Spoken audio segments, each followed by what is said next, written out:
A Bíblia Nossa de Cada Dia está começando agora e você é muito bem-vindo para nós meditarmos em mais um capítulo da Palavra do Senhor. Aqui nesse canal, se você é novo, fique sabendo, todos os dias nós meditamos na Palavra do Senhor, nós lemos, compreendemos e aplicamos para as nossas vidas, porque Deus tem sempre algo novo para falar conosco. Vamos começar?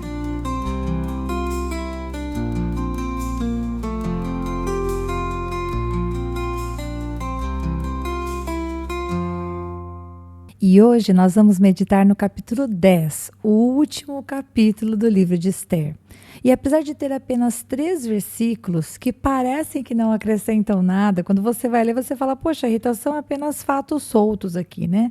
Vai falar que o rei Assuero impôs tributo sobre as suas terras, vai falar que os demais atos estão escritos em um livro de crônicas, né, num livro de história, e vai falar no versículo 3 que o judeu Mordecai, ele foi o segundo depois do rei, que ele foi estimado pela multidão, que ele buscou, né, o bem-estar do povo, ele trabalhou para que houvesse prosperidade para todos da terra, né, para todo o povo da sua raça, mas também para toda a terra. Ou seja, esses 3 versículos parece que eles não vão trazer para nós nenhum tipo de acréscimo em toda a história. Mas quando se trata da palavra de Deus, nós nunca podemos pensar que está escrito sem razão alguma. Se o bom Deus permitiu que estivesse no cânon, não são 3 versículos desprezíveis, ao contrário.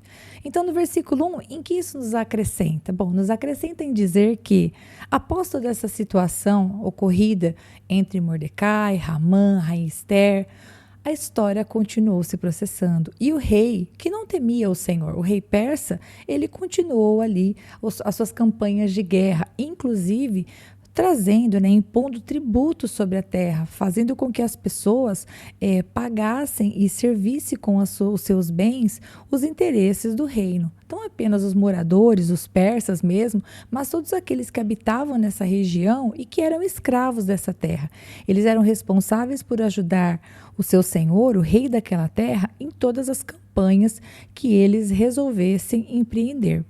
E no versículo 2, quando fala sobre o livro de história dos reis da Média e da Pérsia, eu acho interessante o autor de Esther documentar isso, porque a minha impressão é que ele quer de alguma maneira fazer com que fique claro que essa história que ele está relatando é verídica e que inclusive pode ser comprovada nos livros escritos por aqueles que não temiam a Deus. Se, por exemplo, você volta lá no capítulo 2, no capítulo 2, verso 23, você vai ver que lá aparece o livro das crônicas do rei, o livro das crônicas que relatava os atos do rei, daquele reino, daquela época.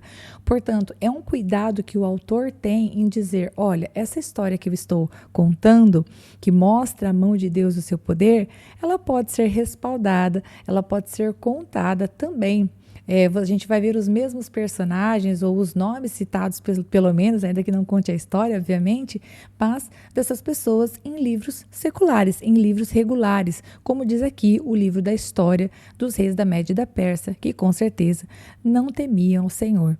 E por último, esse último versículo, o versículo 3, vai não apenas dizer que Mordecai, ele continuou sendo estimado pelo povo, mas eu quero acrescentar para você um conhecimento que o versículo não traz. Os registros históricos, eles vão mostrar que no ano de 465 a.C., essa posição que era ocupada agora por Mordecai passou para uma outra pessoa. Outra pessoa ascendeu a este cargo e, inclusive, aquele que ascendeu ao cargo matou o rei Assuero, né? Então, o que nós sabemos é que durante um período, tanto Esther quanto Mordecai, eles estiveram no lugar certo para tomar a atitude certa. E, inclusive, lendo alguns relatos históricos, é documentado que a rainha Vasti, ela retorna ao seu posto. Olha que interessante, né? Vasti, ela vai, no intervalo de tempo, reocupar a sua posição, apesar de todos os esforços, né, dos nobres da época para evitar isso. não sabemos mais da história de Esther, não sabemos mais a respeito da história de Mordecai. O versículo 3 traz o fim dessa narrativa, mas uma coisa nós sabemos: Deus, que tem o controle de todas as coisas, naquele exato período da história, permitiu que tanto Mordecai quanto Esther estivessem exatamente no lugar que eles precisavam estar para abençoar. E caso eles não tivessem se movido, com certeza o Senhor teria se movido e teria trazido livramento de algum lugar, porque é assim que ele faz. Todo aquele que invocar o nome do Senhor será salvo, né? Será salvo para a vida eterna, mas também será salvo da sua luta, ainda que ele esteja dentro da fornalha, o Senhor estará com ele. Então eu termino juntamente com você esse livro de Esther, tão curto, mas ao mesmo tempo tão profundo. E comenta para mim aqui, faz algum comentário abaixo desse vídeo, diga para mim qual foi a mensagem mais forte ou mais importante, o que foi que Deus falou ao seu coração através desses capítulos. Conta pra gente aqui, vem participar. Para mim, eu penso que ficou muito claro durante toda essa meditação.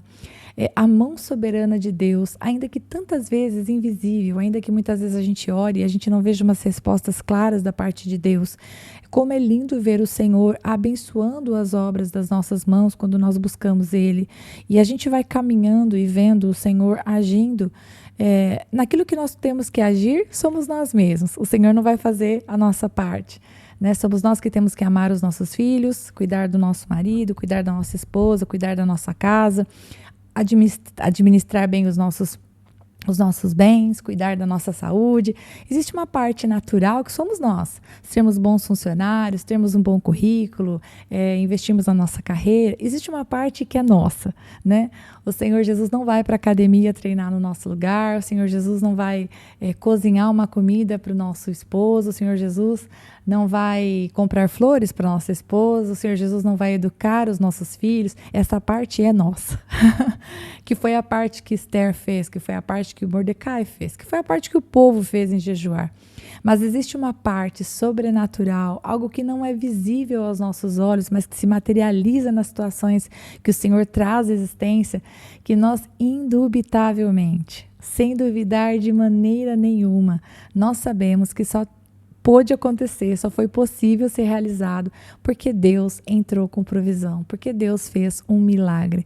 Então, eu termino essa meditação falando a respeito disso. Como é bom pertencer a um Deus de amor, que ouve a nossa voz, que escuta a nossa oração, que nos ajuda nos momentos de lutas, que nos ensina através das dificuldades, que nos ensina através das lutas, que nos ensina a voltar do caminho para onde nós fomos e não devíamos ter ido, mas Ele faz tudo isso com amor, com cuidado, e é muito bom pertencer a este Deus. E eu amei meditar no livro de Esther com vocês.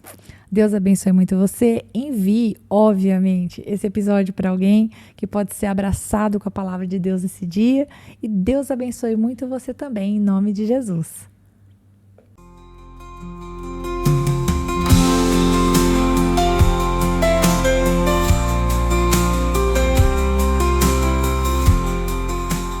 Se você ficou até agora, não vai embora não. Agora é hora de você curtir, comentar, compartilhar esta palavra, porque se ela abençoou você, ela pode abençoar outra pessoa também. E lógico, se inscreva no canal, ative o sininho, assim você não perde os próximos episódios. Deus te abençoe e até lá!